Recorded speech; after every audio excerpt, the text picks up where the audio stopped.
Hello, मैं सुमन कोहली, ज्योतिष आचार्य और वास्तु विशेषज्ञ। मैंने कल एक पोस्ट डाली थी कि किसी की भी कुंडली में अगर कोई ग्रह उच्च का है तो उसको हमेशा उसी की ही इच्छा बनी रहती है। मतलब कि अगर कोई नेटिव जन्म लेता है तो हमारी कुंडली में कुछ ग्रह उच्च के हो सकते हैं, नीच के होते हैं, अपनी राशि के होते हैं, मित्र राशि के होते हैं या शत्रु राशि के होते हैं। पर यहाँ पर आज मैं बात करूँगी उच्च राशि के ग्रह की, कि अगर किसी की कुंडली में सपोज जैसे कि सूर्य उच्च का है, सूर्य उच्च का होगा तो इससे क्या है कि उसको गुस्सा भी जल्दी आएगा। साथ में वो तो उसकी अलग से क्वालिटी साथ में होगी है कि क्या चीज़ें होंगी, कि उसको कौन देख रहा है, कौन से नक्षत्र में है, ये सब चीज़ें तो हैं। पर ग्रह उच्च का होने के बाद है, हम पर्टिकुलर एक राशि की बात कर रहे हैं, इसमें मैं नक्षत्र की बात नहीं ले रही, सिर्फ एक राशि कि अगर सूर्य उच्च का है तो उसको सूर्य क्या चाहता है, नेम फेम। तो उसको, उस नेटिव को नेम और फेम की बहुत ही इच्छा रहेगी। अगर जैसे किसी की कुंडली में बृहस्पति उच्च के हैं, बृहस्पति उच्च के होने से क्या होगा कि उनको बृहस्पति जो है वो अपना सम्मान चाहते हैं, इज्जत मान चाहते हैं, तो उसको रिस्पेक्ट चाहिए होगा सबसे ज़्यादा।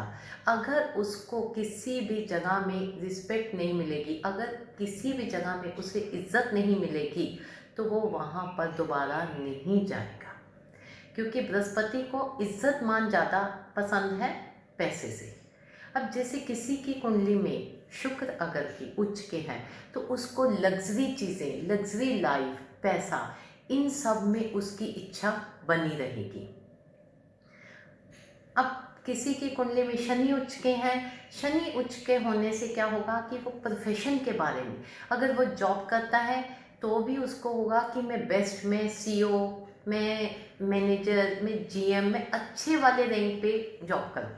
और ज़्यादातर देखा जाता है जिनका शनि उच्च का है तो अगर वो बिज़नेस में भी हैं तो उनको अपने बिज़नेस को लेके कि इसको कैसे आगे बढ़ाया जाए, मैं और क्या चीज़ करूं बिज़नेस में, उसका माइंड सारे टाइम में इसके बारे में सोचता रहेगा।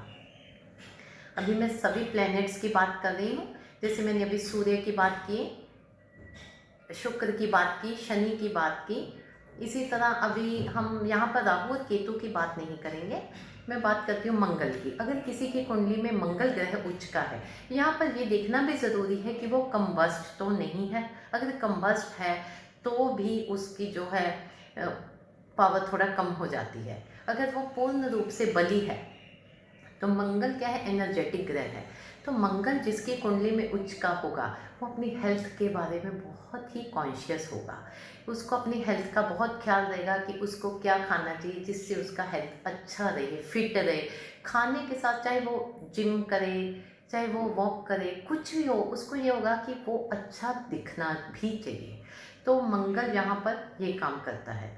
अब अगर किसी की कुंडली में बुध ग्रह अच्छा हुआ, बुध ग्रह अच्छा मीन्स यहाँ उच्च की बात हो रही है कन्या राशि में, अगर वो उच्च का है तो वो आगे हायर स्टडीज़ के लिए बहुत आगे तक उसकी इच्छा होगी, कुछ पढ़ने के बाद अभी ये भी पढ़ लें। ये हो सकता है कि बुध पे अगर कोई मेलेफिक प्लेनेट का भी वहाँ पर इफेक्ट है तो हो सकता है उसकी वो पढ़ाई उतनी ना हो पर उसके अंदर एक सीखने की इच्छा सारी ज़िंदगी रहेगी।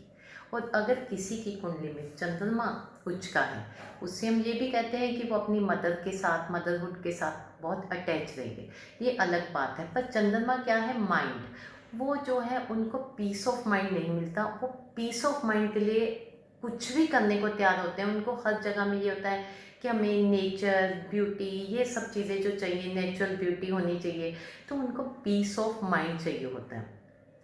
तो मेरी जो कुंडली में कल बहुत सारे ग्रुप्स में मैंने इसको शेयर किया, जिसके कारण लोगों को शायद बहुत सारे उसमें क्वेश्चंस आए। मुझे सबके लिए एक एक का आंसर देने से अच्छा मैंने उसका एक छोटा सा वीडियो बना दिया है, कि जिससे आई थिंक कि आपको इसमें ज़्यादा क्लैरिटी आ गई होगी कि कोई ग्रह उच्च का होता है तो उसका क्या इफ़ेक्ट होता है। इसे मैंने बहुत सारी, एक नहीं कम से कम इसे मैंने 1000 कुंडली पद है जो देखा है कि उच्च का ग्रह कहाँ पर कितना इफ़ेक्ट लाते हैं, कि उसको उस ग्रह की, उसको उससे रिलेटेड चीज़ की इच्छा बनी रहती है, क्योंकि उसकी सोच भी उस चीज़ के लिए उच्च हो जाती है। धन्यवाद।